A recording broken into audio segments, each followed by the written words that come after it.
আল কোরআনকে আমাদের ধর্মীয় কিতাব হিসেবে পেয়ে আমরা সবাই খুশি না বেজার? একটা ইমানের প্রশ্ন করছি পুরো জয়পুরহাটের প্রত্যেকটা যুবক এবং মুরব্বীর কাছে, ইমানের প্রশ্ন, দেখা যাক উত্তর আসে কিনা। মানব জীবনে যা দরকার, পার্লামেন্টে কি দরকার, রাষ্ট্রে কি দরকার, ব্যবসায় কি দরকার, রাজনীতিতে কি দরকার, অর্থনীতিতে কি দরকার, আমার কি দরকার, আপনার কি দরকার, পুরো পৃথিবীতে কি দরকার, তার প্রত্যেকটা কথাই কোরআনে আছে না না? এটা এমন একটা প্রশ্ন যেটা নাস্তিকদের গায়ের মধ্যে আছেন আলহাজ মোহাম্মদ দেলোয়ার হোসেন, স্বত্বাধিকারী, ঘড়িঘর, কেন্দ্রীয় জামে মসজিদ মার্কেট, জয়পুরহাট। প্রধান উপদেষ্টা আছেন মাওলানা শাহ মোহাম্মদ শামসুল আলম, প্রতিষ্ঠাতা মুহতামিম শেখুল হাদিস মোলামগাড়ি মাদ্রাসা, শিবগঞ্জ, বগুড়া। প্রধান পৃষ্ঠপোষক রয়েছেন আলহাজ মোহাম্মদ রফিকুল ইসলাম, বিশিষ্ট ব্যবসায়ী।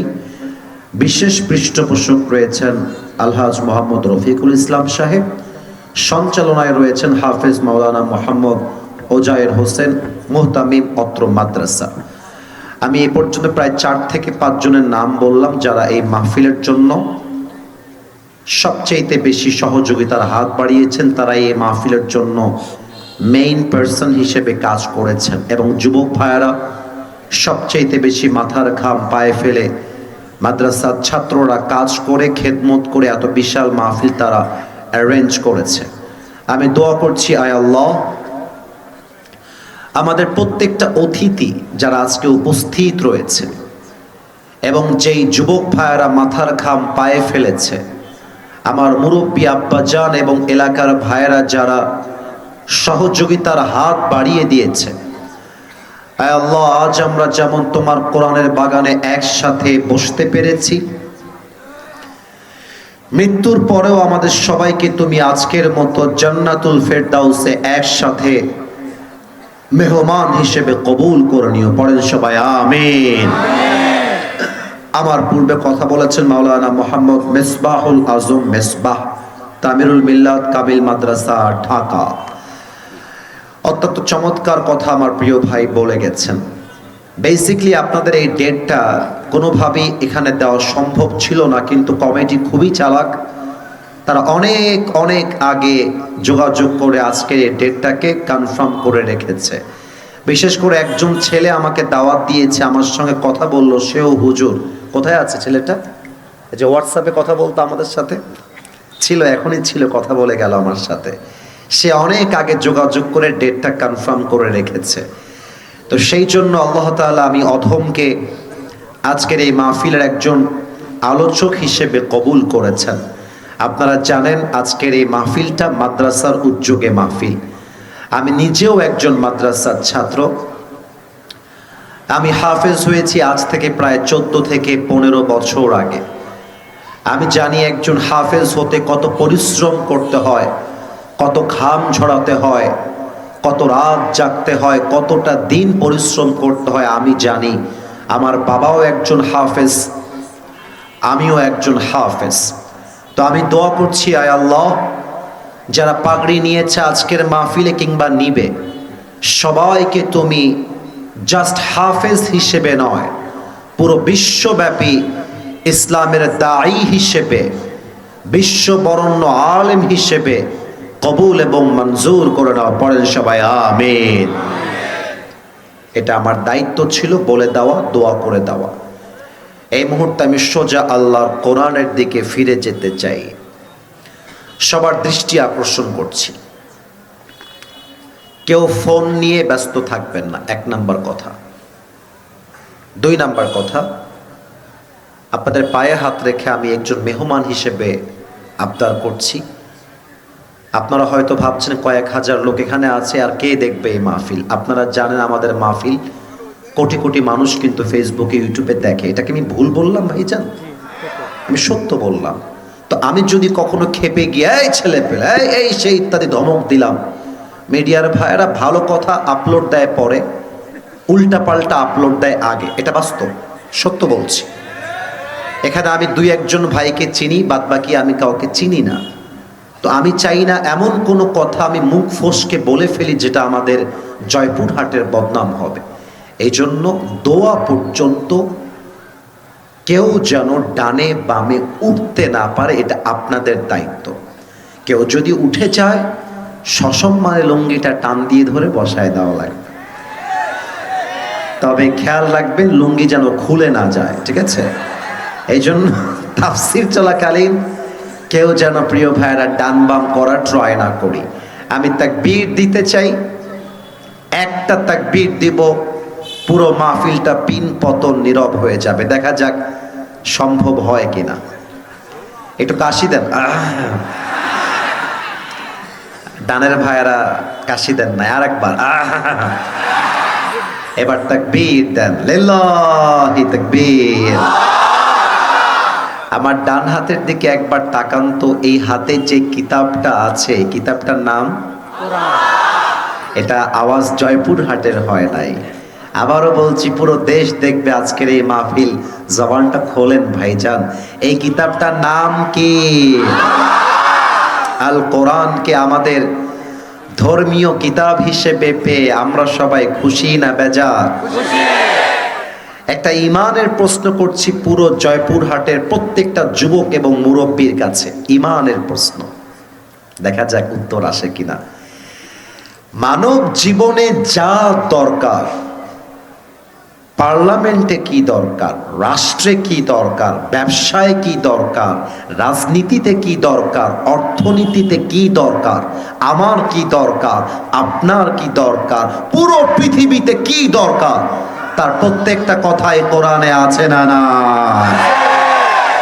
এটা এমন একটা প্রশ্ন যেটা নাস্তিকদের গায়ের মধ্যে জ্বালা পোড়া লেগে যায়।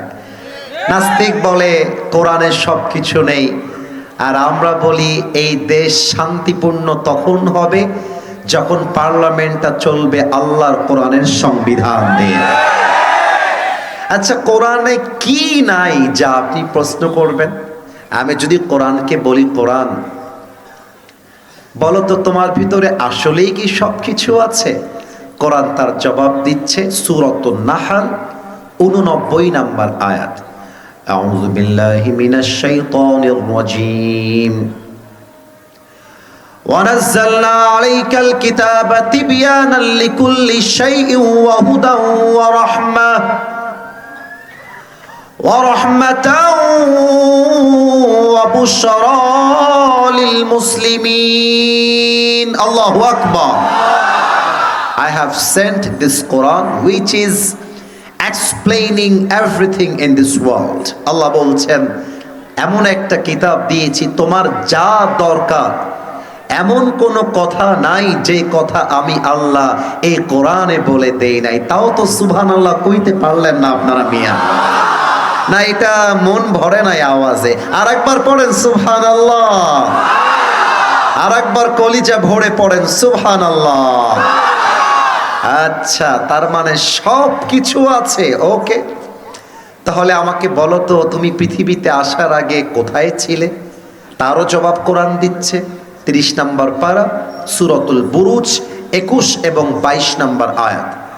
বাল হুয়া কুরআনুম মাজিদুম ফি লাওহিম Mahfuz. Rather, it's a glorious Quran preserved and tabled. Allah Ta'ala বলছেন এই কিতাবকে পৃথিবীতে নাজিল করার আগে আমি আল্লাহ তাআলা আরশে আজিমে লৌহে মাহফুজে সংরক্ষিত ফলকে লিখে রেখে দিয়েছিলাম। সুবহানাল্লাহ পড়বেন না? ও আচ্ছা, তুমি লৌহে মাহফুজে ছিলে, তোমাকে নাজিল কে করলো? তারও জবাব আছে না নাই? এই সব মরা, এর কারো বিয়ে হবে না, কারো বিয়ে হবে না। আরে কথা কও, জবাব কোরআনে আছে না নাই? তানজিলাম মিম্মান খালাকাল আরদা ওয়াস সামাওয়াতিল উলা। This Quran has been sent down by him who has created the heavens and earth. এই পৃথিবীটা সৃষ্টি করেছেন তিনি, যিনি আকাশ এবং জমিনের সৃষ্টিকারী। বলেন সবাই সেই রব কে? ও আচ্ছা, আল্লাহ তোমাকে নাজিল করেছে। সোনামণি, এই যে কথা কেন ওদিকে, আমার দিকে তাকাতে হবে না, ডানে বামে তাকানো যাবে না, এটা জায়েজ না এই মাহফিলে। এটাকে আমি হারাম করলাম মাহফিল হিসেবে। চোখ থাকবে আমার চোখে, তাকবীর দেন, নারায়ে তাকবীর। ও আল্লাহ তোমাকে নাজিল করেছে, আচ্ছা তাহলে তুমি নাজিলটা হয়েছো কার উপরে? ওয়া আমিনু বিমা নুজিলা আলা Muhammad, believe in whatever Allah subhanahu wa ta'ala has sent to his last messenger Muhammad sallallahu alaihi wasallam, ঈমান আনো সেই বাণীর উপরে যেই বাণী আল্লাহ তাআলা তার প্যারা হাবিব শেষ নবীর উপর নাজিল করেছে। তাও তো সুবহানাল্লাহ কইতে পারলেন না আপনারা সবাই। ও আচ্ছা, তুমি আমার নবীর উপরে নাজিল হয়েছো। আচ্ছা, কোরআন তুমি যেই মাসে নাজিল হলো ওই মাসটা কি ছিল? শাহরু রমাদানাল্লাযী উনজিলা ফীহিল কুরআন। আমি এমন একটা কিতাব যে কিতাবকে আল্লাহ তাআলা পবিত্র রমজান মাসে নাজিল করেছেন। সুবহানাল্লাহ নাই যে? আচ্ছা, রমজান মাসে এসেছো, এবার বলো তো দিনে আসলা নাকি রাতে আসলা? কোরআন বলছে ইন্না আনজালনাহু ফি লাইলাতিল কদর ওয়া মা আদরাকা মা লাইলাতুল কদর। I have sent this Quran on a blessed night. আমি আল্লাহ তাআলা এই কোরআনটাকে নাজিল করেছি এক মহা বরকতপূর্ণ রাতে। সেই রাতটার নাম হচ্ছে লাইলাতুল কদর। সুবহানাল্লাহ পড়বেন না আপনারা? আমি যদি কাউকে মাহফিলে এখন দাঁড় করাই দেই আর বলি বলেন তো আপনি এই মাহফিলে কেন এসেছেন, সে বলবে হুজুর আজীবন আপনার ওয়াজ ফেসবুকে দেখেছি, আজকে সরাসরি ওয়াজ শুনতে এসেছি। কথা কি আমার ভুল হয়েছে না ঠিক হয়েছে? তার মানে আপনাদের জয়পুরহাট শহর থেকে মাহফিল কিন্তু মাত্র 2 থেকে 3 কিলো হবে, এর বেশি দূর হবে না। আপনাদের জয়পুরহাটে কিন্তু বিভিন্ন ব্যাংকের শাখা আমি দেখে আসলাম। ইসলামী ব্যাংক দেখলাম, ডাচ বাংলা দেখলাম, অনেক ব্যাংক আমি দেখলাম। আগামীকাল রবিবার যদি আপনি বা শনিবার যদি আপনি ব্যাংকে যান অথবা রবিবারে যান ব্যাংক খোলার পরে, আপনি একটু আমাকে খেয়াল করবেন, রাগ করবেন না, আমার দিকে একটু তাকাবেন সবাই, এটাই বোঝাতে চেয়েছি। আপনি ব্যাংকে গিয়ে অফিসারের সামনে চেয়ারে বসে গেছেন, অফিসার বলছে স্যার আপনি কেন এসেছেন, how can I help you, আপনাকে আমি সাহায্য কেমনে করব স্যার? আপনি যদি বলেন স্যার আমি যে কেন এসেছি আমি তো জানি না স্যার, স্যার বলবে আপনার মাথার তার কি ছেঁড়া আছে? আরে আপনি কেন এসেছেন তাই জানান না। তার মানে আপনি যেখানে যাবেন আপনার একটা উদ্দেশ্য থাকতে হবে। মাঠে যায় মানুষ খেলতে, মসজিদে যায় মানুষ নামাজ পড়তে, হেফজখানায় ভর্তি হয় হাফেজ হতে, নামাজ পড়ে সওয়াবের আশায়, কোরআন পড়ে সওয়াবের আশায়, মেয়েরা বোরকা পরে ঢাকার জন্য। তার মানে মানুষের জীবনের প্রতিটা কাজে কাজে একটা উদ্দেশ্য আছে না নাই? এই কোরআন তুমি আমাকে বলো তো তুমি যে কেন এসেছো, তোমার আসার উদ্দেশ্য কি? সূরাত ইব্রাহিম কোরআন বলছে কিতাবুন আনজালনাহু ইলাইকা লিতুখরিজান নাসা মিনাল যুলুমাতি ইলান নূর। I have sent this Quran to lead the mankind out of darkness into the light. Oh আল্লাহু আকবার, আল্লাহর কথা কি রে ভাই? আল্লাহ বলছে এই কোরআনটা আমি আমার নবীকে দিয়েছি একটা উদ্দেশ্যে, যাতে করে আমার নবী জাহান্নামী মানুষগুলোকে জান্নাতি মানুষ বানাতে পারে। আমি যদি কারো কারো পকেট চেক করি, আমারটা চেক করলে একটা ফোন বের হবে, এটা আইফোন, কারোটা চেক করলে আইফোন 17 প্রো ম্যাক্স, কারোটা চেক করলে ওপ্পো, কারোটা চেক করলে রিয়েলমি। যদি বলেন ভাই আপনি আইফোন ইউজ করেন কেন, লাভ কি আইফোনের ভিতরে? বলবে হুজুর আইফোনটা খুবই স্মুথলি ইউজ করা যায়, এতটা স্লো মারে না। ও আচ্ছা আচ্ছা, তার মানে আপনি আইফোন ইউজ করলে লাভ হলো 10 মিনিটের কাজ 2 মিনিটে করা যায়। ও তার মানে আপনি এই জন্য আইফোনটাকে অ্যাকসেপ্ট করেছেন। আচ্ছা কোরআন আমি যদি তোমাকে অ্যাকসেপ্ট করি, আমি যদি তোমাকে পার্লামেন্টে নিয়ে যাই, আমি যদি আমার প্রত্যেকটা জীবনের জায়গায় জায়গায় তোমাকেই মানি, তোমাকেই রোল মডেল বানাই, আমার লাভটা কি হবে?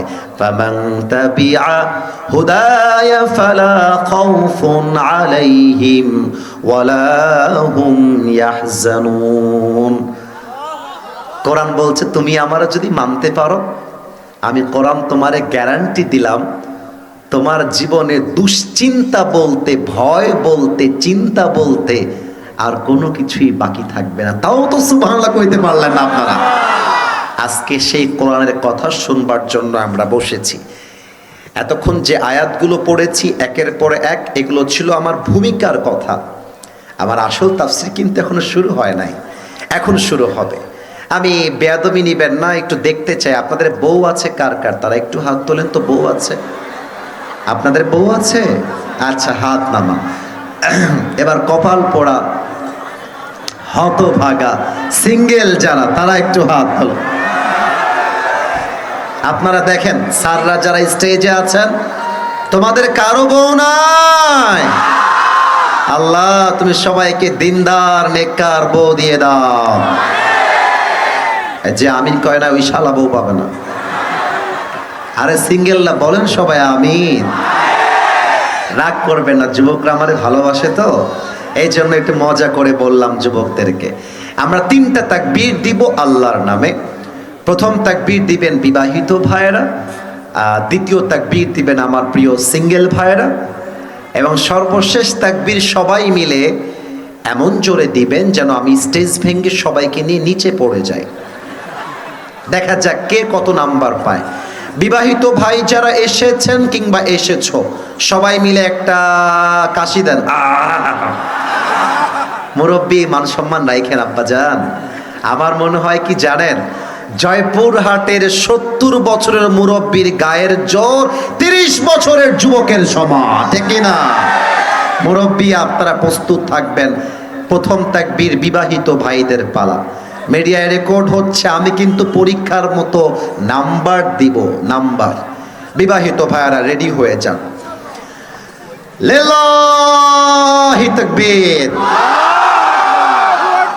বাবারে বাবা, অনেক মুরব্বী লাভ দিয়ে উঠছে। আচ্ছা, আমার মুরব্বী আব্বা চানরা আজকে নাম্বার পেয়েছেন আমার পক্ষ থেকে 75 number, highest number in Bangladesh. এত নাম্বার আমি সহজে দেই না। আজকে মুরব্বীরা সত্যি গায়ের জোর দেখিয়েছে। এবার আমার প্রিয় সিঙ্গেল ভাইদের পালা। সিঙ্গেল একটা কাশি মারো। দেখা যাক কারা জিতে আল্লাহর নামে তাকবীর দিয়ে।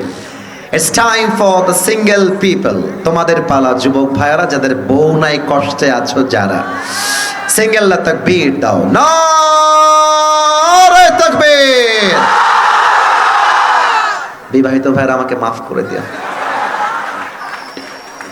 একটুর জন্য আপনারা হেরে গেছেন।